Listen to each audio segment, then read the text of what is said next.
Welcome in next class to बलगतिकी के अंतिम क्लास में देखिए हम लोग की थ्योरी का अंतिम भाग। तो आज को छोटा छोटा डेफिनेशन को पढ़ना है। जैसे पहला पढ़ेंगे एक छद्म एकाणविक अभिक्रिया, छद्म एकाणविक अभिक्रिया या छद्म प्रथम कोटि की अभिक्रिया, छद्म एक आणविक अभिक्रिया या छद्म प्रथम कोटि की अभिक्रिया किसे कहेंगे, इसके बारे में एक स्टडी करना है। तो छद्म एक आणविक अभिक्रिया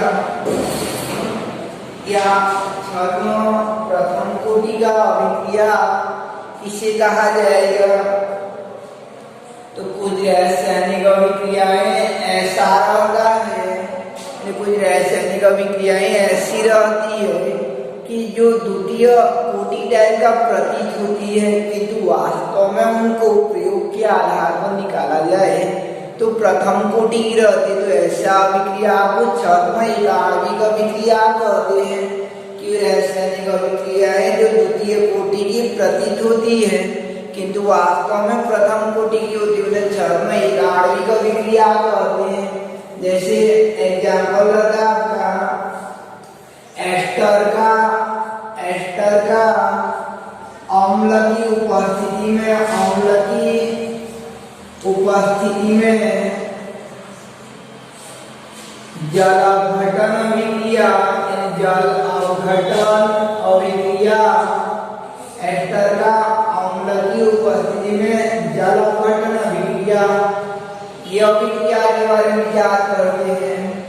तो एस्टर का फार्मूला होता है आपका RCOR को एस्टर कहते हैं, RCOR को एस्टर कहा जाता है। तो R की जगह CH3 लेंगे तो CH3CO और एक सीक्वेंस लेते हैं तो ये एथिल एसीटेट एस्टर हो जाता है। और इस एस्टर का जल अपघटन अभिक्रिया करवाते हैं।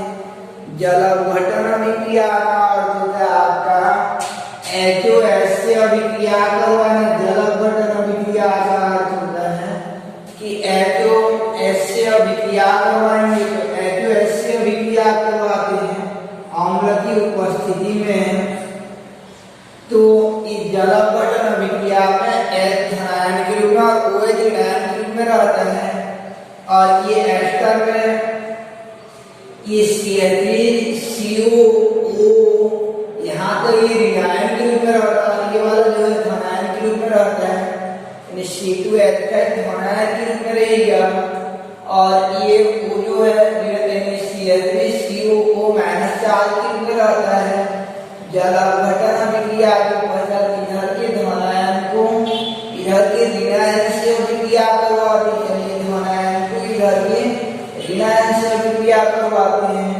तो बनता आपका C2H5OH, C2H5OH एक बन जाता है।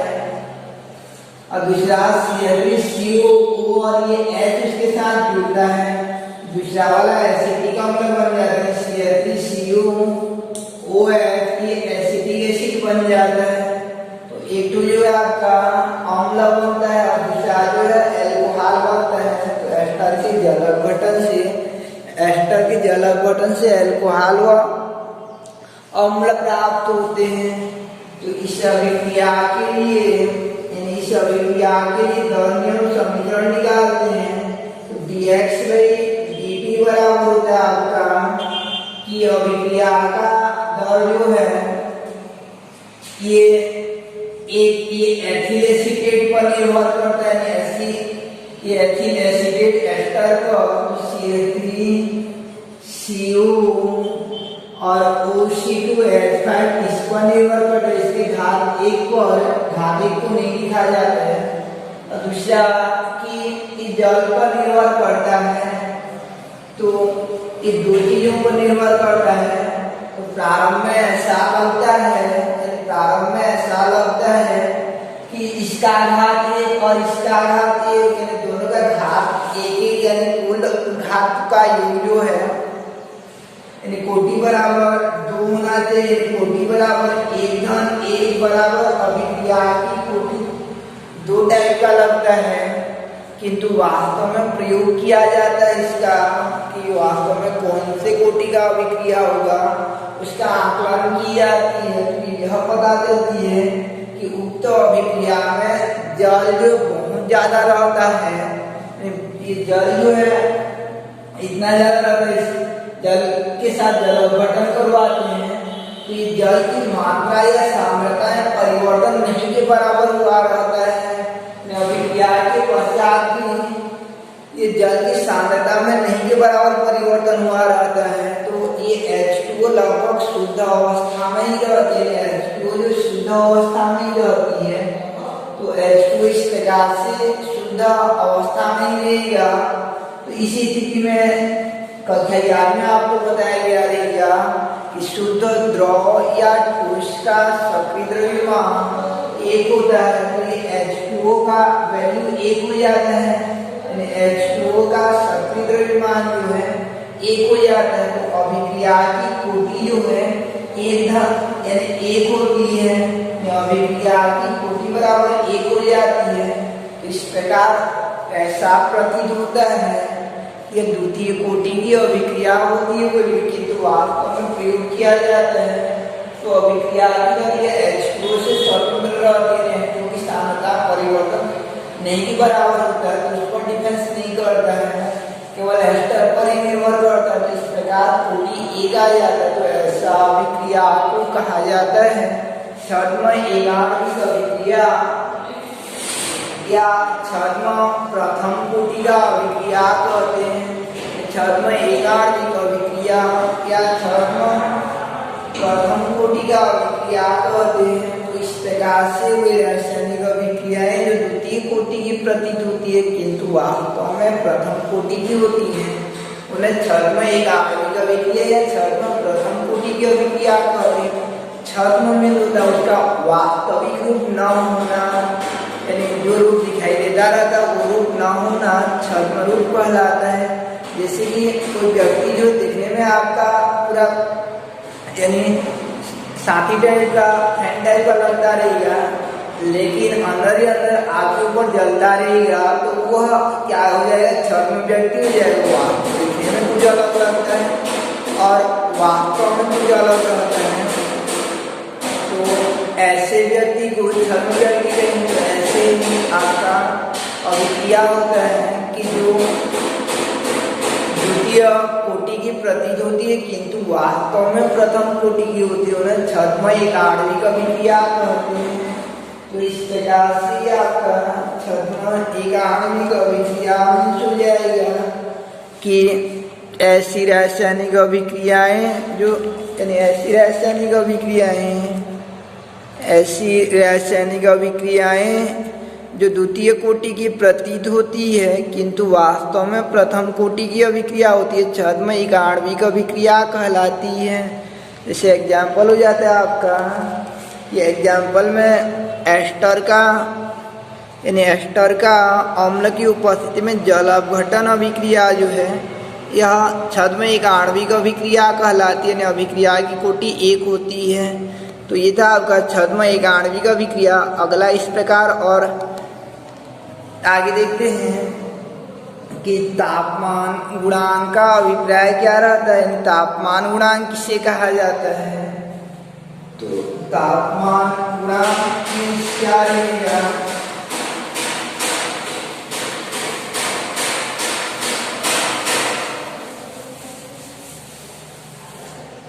तापमान गुणांक किसे कहा जाता है, ताप गुणांक किसे कहते हैं, तापमान गुणांक, ताप गुणांक या तापमान गुणांक। इससे पहले CO ऑर्डर रिएक्शन यानी छद्म कोटि का अभिक्रिया देख चुके हैं। अब देखते हैं आगे जो है तापमान गुणांक। तो कोई रासायनिक अभिक्रिया संपन्न होती है तो T सेकेंड पर T सेंटीग्रेड ताप पर इस रासायनिक अभिक्रिया के दर स्थिरांक को KT माना जाता है। ताप बढ़ाने पर अभिक्रिया की दर और दर स्थिरांक में परिवर्तन हो जाते हैं। तो अगर T ताप पर अभिक्रिया का दर स्थिरांक kT और 10 सेंटीग्रेड ताप बढ़ा देंगे T प्लस 10 सेंटीग्रेड ताप लेंगे, T प्लस 10 सेंटीग्रेड ताप लेते हैं। इस ताप पर अभिक्रिया का दर स्थिरांक kT प्लस 10 हो, kT प्लस 10 हो, तो इनका अनुपात को निकाला जाता है कि 10 सेंटीग्रेड के अंतराल पर वेग स्थिरांकों का अनुपात निकालते हैं, यानी kT प्लस 10 और kT मूल ताप पर और 10 सेंटीग्रेड पश्चात ताप पर वेग स्थिरांकों का अनुपात को निकालते हैं। इसी अनुपात को ताप गुणांक या तापमान गुणांक कहा जाता है, ताप गुणांक या तापमान गुणांक कहा जाता है। इस प्रकार रासायनिक अभिक्रिया के ताप के 10 सेंटीग्रेड के अंतराल पर वेग स्थिरांकों के अनुपात को तापमान गुणांक कहते हैं। रासायनिक अभिक्रिया के ताप के 10 सेंटीग्रेड के अंतराल पर वेग स्थिरांकों के अनुपात को तापमान गुणांक कहते हैं, जिसका वैल्यू लगभग सिंगल 2 या 3 होता है। तापमान गुणांक का मान लगभग 2 या 3 होता है, जो यह प्रदर्शित करता है कि ताप को 10 सेंटीग्रेड बढ़ाते हैं, जो यह प्रदर्शित करता है कि ताप को 10 सेंटीग्रेड बढ़ाया जाता है। ताप को 10 सेंटीग्रेड बढ़ाते तो अभिक्रिया का दर जो 2 या 3 वृद्धि हो जाता है।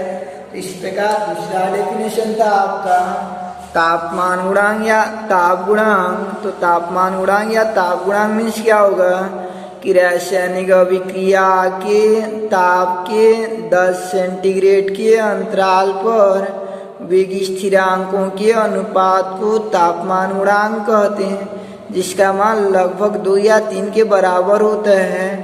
अभिक्रिया जो यह प्रदर्शित करता है कि ताप बढ़ाने पर 10 सेंटीग्रेड के अंतराल पर अभिक्रिया का वेग 2 गुना या 3 गुना हो जाता है। यदि T सेंटीग्रेड ताप तथा T प्लस 10 सेंटीग्रेड ताप पर दर स्थिरांक क्रमशः kT व kT प्लस 10 हो तो तापमान गुणांक बराबर kT plus 10 divided by kT, जिसका वैल्यू जो लगभग 2 या 3 के बराबर होता है। इसका मान जो लगभग 2 या 3 के बराबर होगा। तो इस प्रकार से याद रखिएगा kT प्लस 10 k के नीचे साइड में रहता है, यहाँ पे रहेगा, और ये kT दोनों की रेशियो को कहा जाता है तापमान गुणांक कहते हैं। ताप के 10 सेंटीग्रेड के अंतराल पर अभिक्रिया के वेग स्थिरांकों के अनुपात को तापमान गुणांक कहते हैं। उसके बाद आगे देखते हैं कि और छोटी छोटी परिभाषाओं में से अगला रहता है आपका कि देहली ऊर्जा क्या रहता है।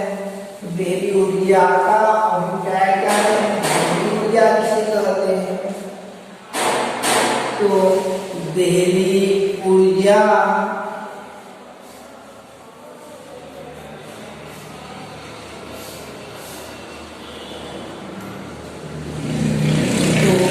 याद रखिएगा कि रासायनिक अभिक्रिया में जो मॉलिक्यूल्स यानी अभिकारी अणु रहते हैं वे आपस में टकराते हैं, आपस में टक्कर करके अभिक्रिया को संपन्न करते हैं।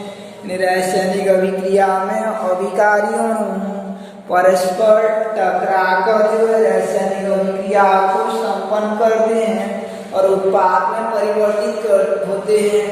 अभिक्रिया तब संपन्न होती है जबकि अभिकारी अणु उपयुक्त दिशा में टकराते हैं, टकराकर जो है एक माध्यमिक उत्पाद बनाते हैं। माध्यमिक उत्पाद के पश्चात जो मुख्य उत्पाद में परिवर्तित होते हैं इंटरमीडिएट के बाद, तो अभिकारियों आपस में टकराते हैं, और अगर आपस में टकराएंगे और वो निश्चित दिशा में टकराएंगे तब जाकर अभिक्रिया संपन्न होता है।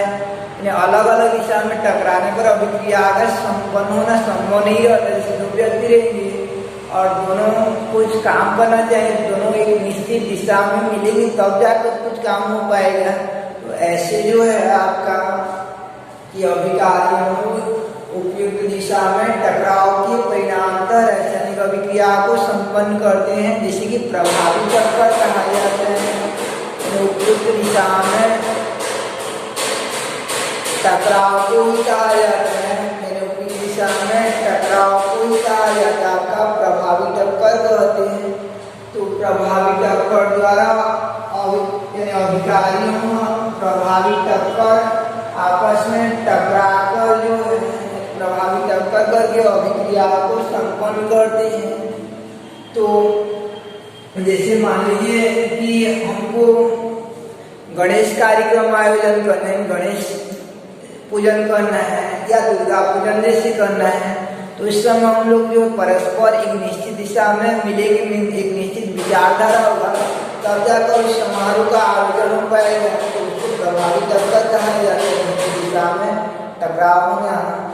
तो निश्चित दिशा में टकराव होगा, अधिकारियों आपस में टकराएंगे, तो उनके लिए यह आवश्यक है उनके पास कुछ न कुछ ऊर्जा होनी चाहिए जिससे वो टक्कर करके अभिक्रिया को संपन्न कर सके। जैसे किसी समारोह का आयोजन करना है तो हमारे पास कुछ न कुछ पैसा होना चाहिए, तब जाकर हम लोग परस्पर टकरा सकते हैं, विचारधारा प्रस्तुत कर सकते हैं। तो ऐसे परस्पर टकराव के लिए न्यूनतम ऊर्जा होना चाहिए, न्यूनतम ऊर्जा होना चाहिए, और उस ऊर्जा उस न्यूनतम ऊर्जा के कारण ही परस्पर टकराकर अभिक्रिया को संपन्न कर सकते हैं। इस मान लो कि शिक्षक दिवस कार्यक्रम का आयोजन करना रहता है, तो इस समय सब क्या करते हैं, बाहर वाले मुख्यतः जैसे 100 रुपया कलेक्शन करें केवल 12 में बाकी क्लास को छोड़कर, तो उस दौरान क्या होंगे कि 100 रुपया उनका एक न्यूनतम ऊर्जा है जिससे वो टकराना यानी कुछ कल्पना कर सकते हैं। तो न्यूनतम ऊर्जा को ही कहा जाता है देवी ऊर्जा, जो कि प्रभावी टक्कर द्वारा अभिक्रिया को संपन्न कर सकते हैं। इस प्रकार देवी ऊर्जा क्या हो जाता है, देवी ऊर्जा ऊर्जा की एक न्यूनतम मात्रा है, अगर उससे कम होगा तो अभिक्रिया संपन्न नहीं होगा। जैसे किसी अणु का उनके पास 100 कैलोरी ऊर्जा होना चाहिए, तब जाकर वो गति कर सकता है, टकरा सकता है। तो ये 100 कैलोरी ऊर्जा क्या हो जाएगा, उसका जो आपका न्यूनतम ऊर्जा को देवी ऊर्जा कहते हैं। इस प्रकार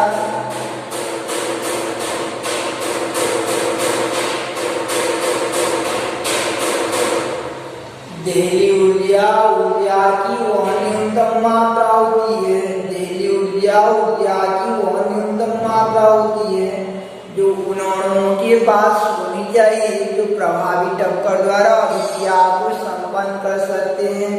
जैसे 100 रुपया मान लीजिए हमको कलेक्शन करके कुछ कार्यक्रम फंक्शन करना है, तो 100 रुपया हमारे पास नहीं हुआ तो हम लोग कार्यक्रम में पार्टिसिपेट नहीं हो पाएंगे। तो 100 रुपया को क्या कहेंगे, देवी ऊर्जा कहा जाता है। तो इस प्रकार देवी ऊर्जा मीन्स होता है आपका देवी ऊर्जा एक ऊर्जा की न्यूनतम मात्रा है जो उन अणुओं के पास होनी चाहिए जो प्रभावी टक्कर द्वारा अभिक्रिया को संपन्न कर सकते हैं। यानी देहली ऊर्जा ऊर्जा की वह न्यूनतम मात्रा होती है जो उन अणुओं के पास होनी चाहिए जो प्रभावी टक्कर द्वारा अभिक्रिया को संपन्न कर सके। इसी कड़ी में लास्ट में देखते हैं हम लोग कि सक्रियण ऊर्जा एक्टिवेशन एनर्जी मीन्स क्या रहता है। तो सक्रियण ऊर्जा का अभिप्राय क्या रहता है।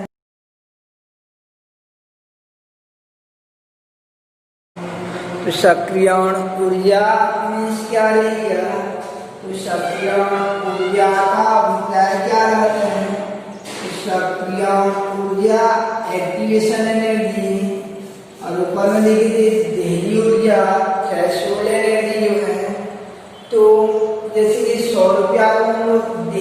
ऊर्जा मानते हैं, इतना होने पर ही वो अभिक्रिया में पार्टिसिपेट हो पाते हैं। तो मान लीजिए किसी के पास 80 रुपया है, तो 80 रुपया है किसी के पास, तो वह व्यक्ति या वह विद्यार्थी क्या करेगा कि थोड़ा नुकसान हो जाएगा, अभिक्रिया में भाग नहीं ले पाएगा, तो उसको क्या कराना पड़ता है, उनके घर वाले को, यानी 80 रुपया से स्कूल नहीं जाता रहेगा, तो उनके घर वाले क्या करेंगे, क्या कराने स्कूल नहीं गए, तो ऐसा ऐसा बातें बोलेगा, तो तुरंत वो क्या करेंगे, 20 रुपया की जो बात है बोलते हैं, तो 20 रुपया दे देते हैं, तो ये यहाँ तक पहुँच जाता है। इसको एक्टिव करवाने के लिए कितना रुपया देना पड़ा, उसको 20 रुपया देना पड़ा, तो उस 20 रुपया को क्या कहा जाता है, सक्रियण ऊर्जा कहा जाता है। सक्रिय कराने के लिए अर्थात देहली ऊर्जा तक पहुंचने के लिए उसके पास मूल में जितना ऊर्जा रहता है, उस ऊर्जा से ये देहली ऊर्जा तक पहुंचने के लिए जितना ऊर्जा देना पड़ता है, उसी ऊर्जा को सक्रियण ऊर्जा कहा जाता है। उसी ऊर्जा को सक्रियण ऊर्जा कहा जाता है। इसी कक्षोन्नति के लिए अगले क्लास जाने के लिए 33 नंबर मिनिमम होना चाहिए, 33 नंबर जो है 33 मार्क होना चाहिए। तो कोई जो है 28 नंबर आ जाता है, तो चलो क्या 5 नंबर को बेच दे देते हैं, तो उस दौरान तो 5 नंबर क्या हो जाएगा, उसका सक्रियण ऊर्जा हो जाएगा, यानी एक्टिव करवाने के लिए, ताकि वो अभिक्रिया में पार्टिसिपेट हो सके, उसके लिए कुछ ऊर्जा देना पड़ता है। उस ऊर्जा को क्या कहा जाता है, सक्रियण ऊर्जा कहा जाता है।